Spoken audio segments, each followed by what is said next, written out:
Бишкек шаарында 11 жана 14 жаш өспүрүмдөр арасында спорттук күрөш боюнча Кыргыз Республикасынын күрөш лигасы өтүүдө. Бул турнирди Кыргыз Республикасынын күрөш федерациясы уюштурууда. Маалым болгондой, жаш өспүрүмдөр арасындагы мындай республикалык турнир биринчи жолу өтүп жатат. Турнирге 7 областтан тандалып келген 600 өспүрүм катышууда.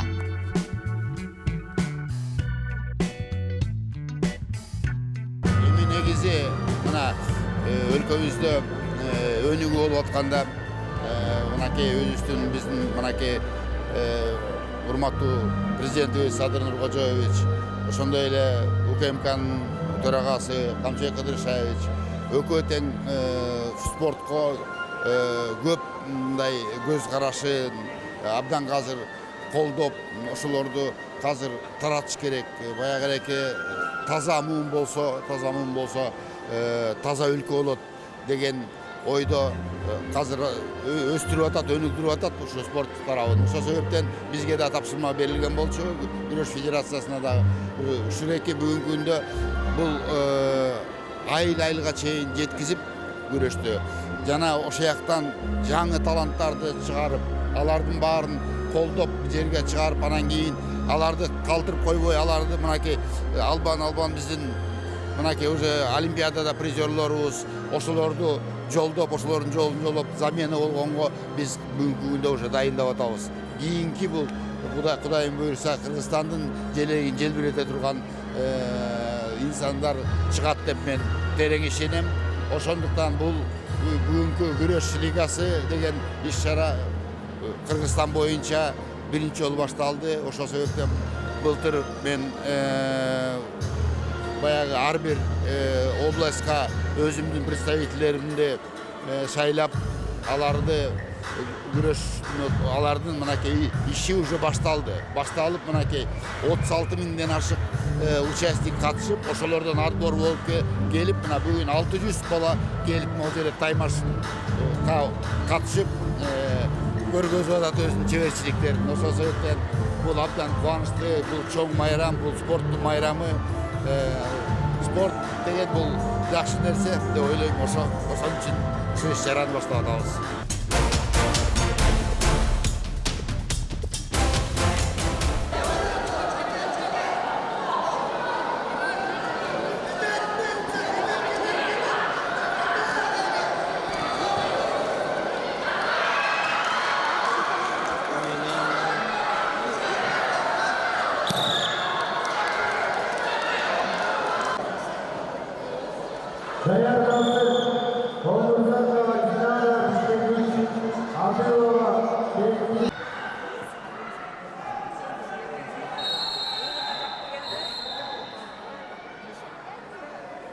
Biz ошо Ысык көлдөн келдик. Мен атым Темирбек, фамилиясы Додагеров. Ушу балабыз күрөш лигасына келген 14 жаштагылар арасындагы.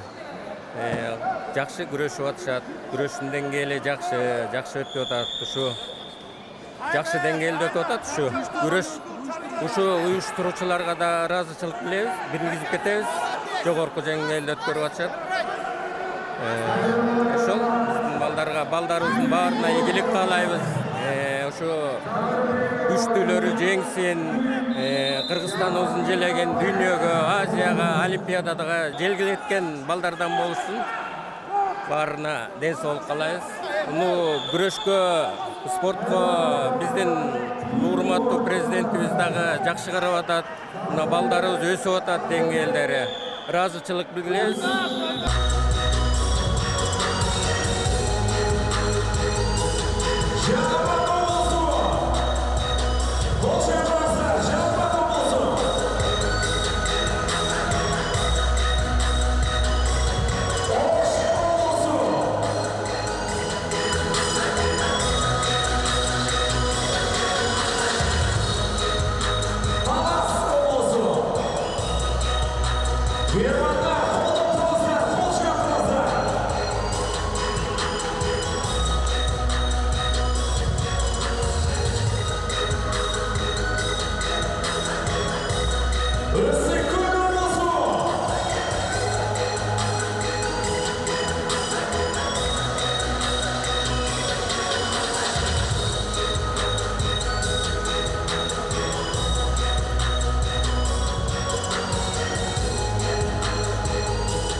саламатсыздарбы, урматтуу мекендештер, урматтуу күрөштүн күйөрмандары, күрөштү сүйгөн биздин инсандарыбыз жана эң негизги ушу биздин өсүп келаткан балдарыбыз. Эң биринчиден ушуреки бүгүн ыйык Рамазан айында баарыңарды Рамазан айга менен куттуктап, эң негизи ушу күнгө, ушу Рамазан айына ораза алдына туш келгенде бекер эмес окшойт. Биз ойлойбуз, бул республикалык деңгээлде өткөн күрөш лигасы мунун өмүрү узун болсун деп тилеп кетейин. Денсаулыкка атайын арналган бул проектти абдан көпкө жашап, көп биз өзүбүздүн максатыбызды жаш өспүрүмдөрдү өстүрүп алганда, жаңы таланттарды, жаңы кадрларды күрөш федерациясына өстүргөнгө даярдап чыкканга биз абдан баягы тилейбиз.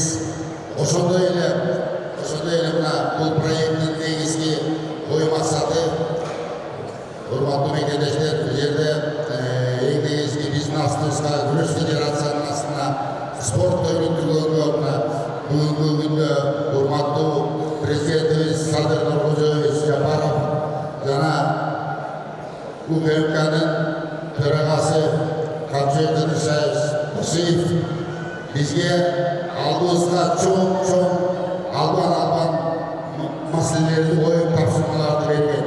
Ошо тапшырманын алкагында ар бир айылда, ар бир областта, бүт Кыргызстан боюнча күрөштү таратышыбыз керек.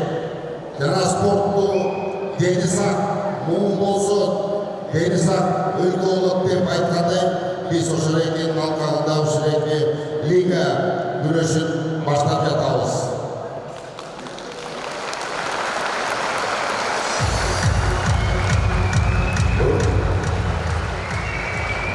Урматтуу мекендештер, баарыңарды ушу күрөш майрамы менен чын жүрөгүмөн жана федерациянын атынан чын жүрөгүмөн куттуктайм баарыңарды. Ошондой эле ушуреки күрөш лиганын ачылышын ачык деп жарыялайм.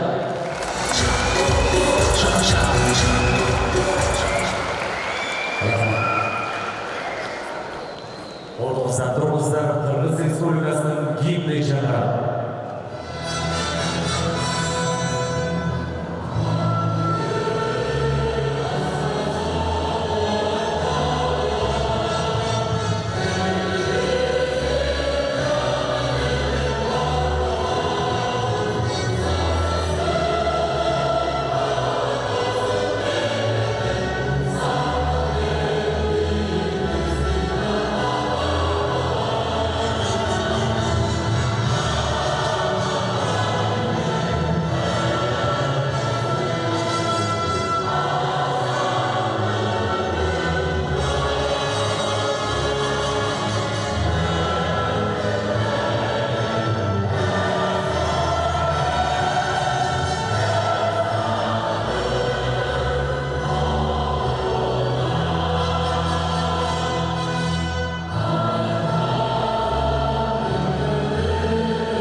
Бишкек шаарынын мэриясынын дене тарбия жана спорт туризм жана жаштар менен иштөө департаментинин директору Шамханов Жомарт Журдашевич келди.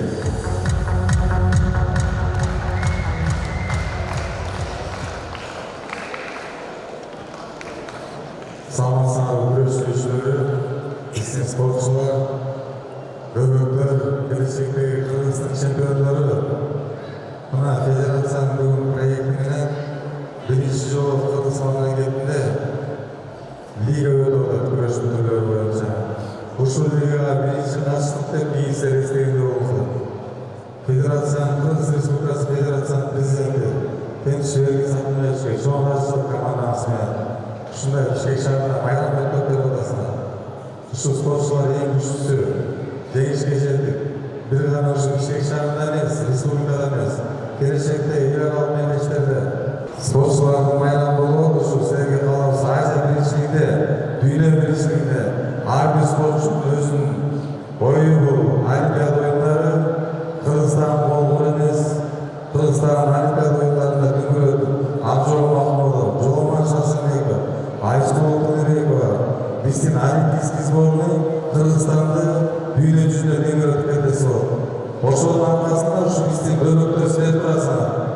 Ушул тандап отуруп эң күчтүүмө Кыргызстан жерлерди кыргызчылыкка майрамга деп ишенебиз.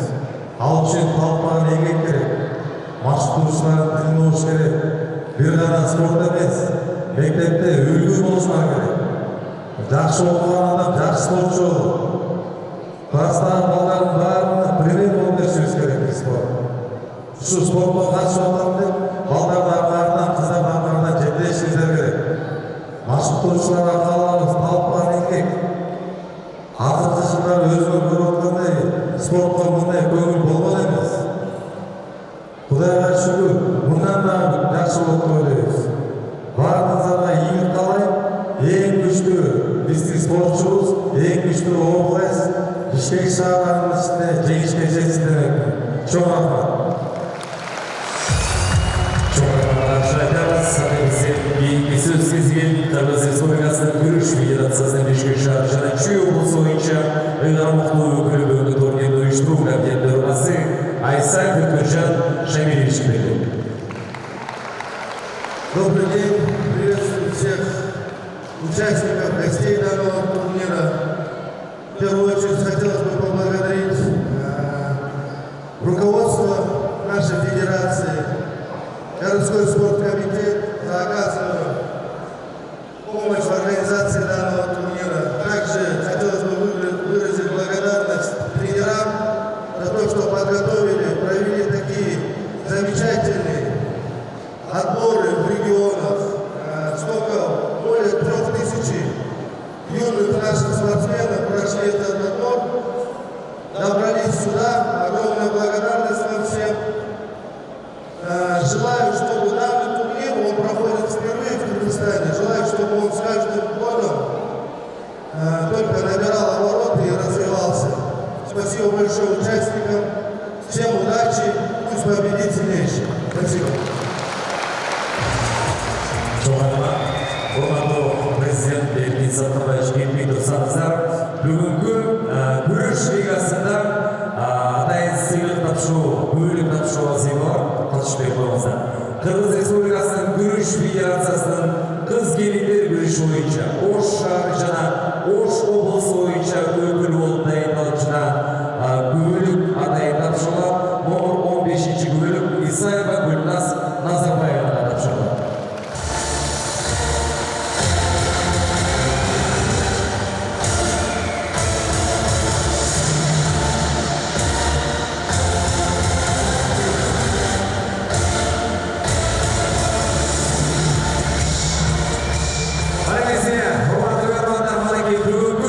Күрөш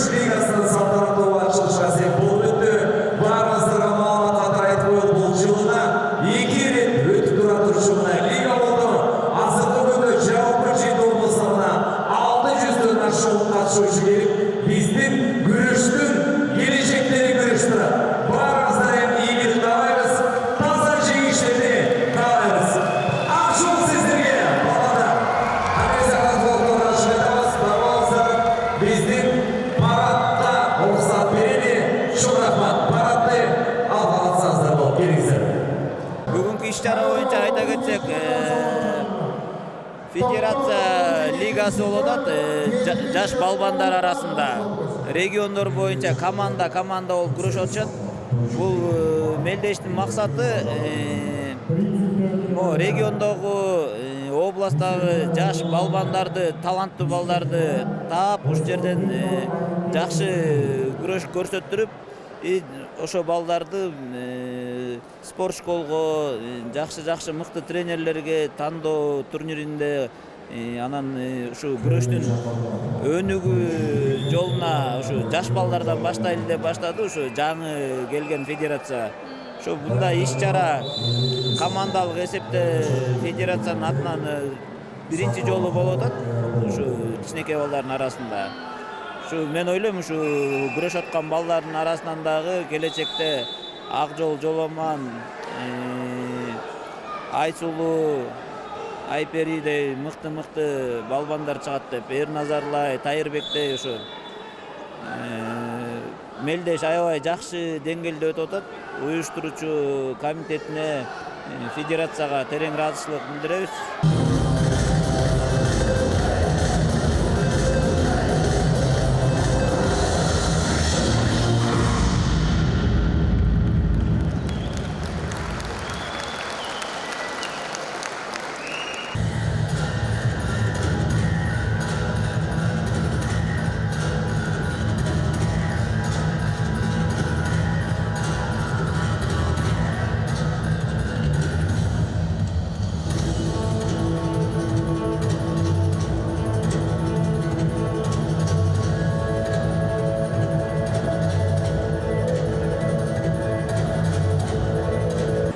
Бұл федерацияның проектісі болып атат.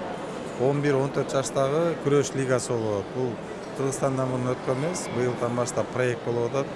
Федерацияның президенти Тынчбек Эркинбек Сатынбаевичтин өзүнүн колдоосу менен, өзүнүн командасы менен биргеликте ушундай иш-чара өтүп атат. Бул жаш өспүрүмдөрдү тандоо, бул бир гана область эмес, бул республикалык деңгээлде өтүп атат. Ар бир областтан бул ушу күрөш лигасына катышыш үчүн республикалык деңгээлде ар бир областта өзүнчө бул тандоолор болгон. Бул жерде күрөшүп аткан биздин спортчу балдарыбыз, спортчу кыздарыбыз баары тең областтан тандалып келип, областтын жеңишчиси болуп келип өзүнүн үлесинде. Анан бул жерде өзүнүн областын ушул жерде атандыш көргөзүп атат областтын атынан. Бул эми келечекте ойлойбуз, бул эң күчтүү командалар жеңилип отуруп, биз Кыргызстандын курама командасына мындайча айтканда резерв түзөбүз да. Бул федерациянын абдан жакшы идеясы болуп атат, жакшы проектиси болуп атат. Бул бир жол эмес, жылына 2 жол деп азыр федерация тарабынан да айтылып кетти.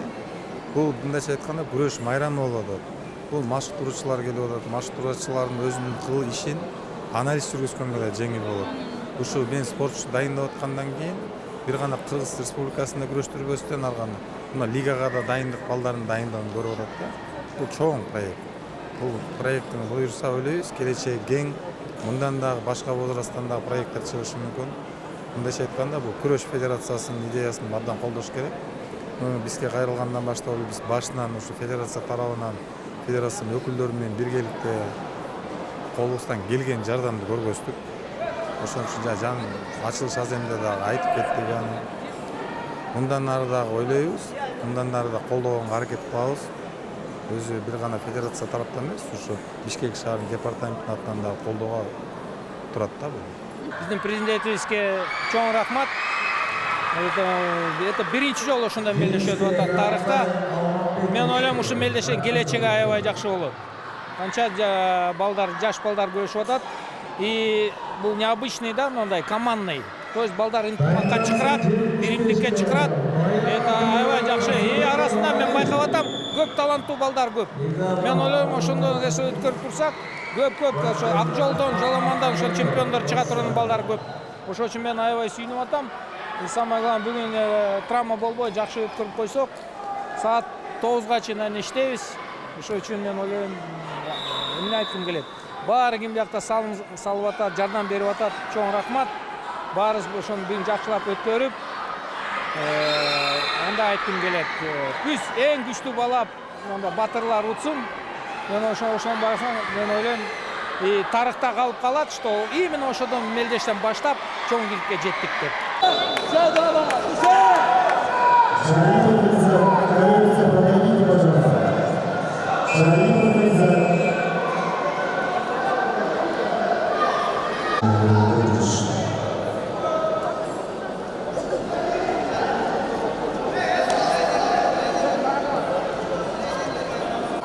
күрөшкө 1 жыл бою катышып жүрөм. Бул соревнование менин 3-чү соревнованием болот.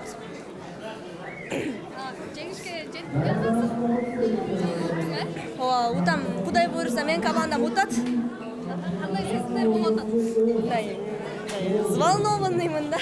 Корккон жоксуңбу? Жок, коркпой эле, просто волнение болуп атам да.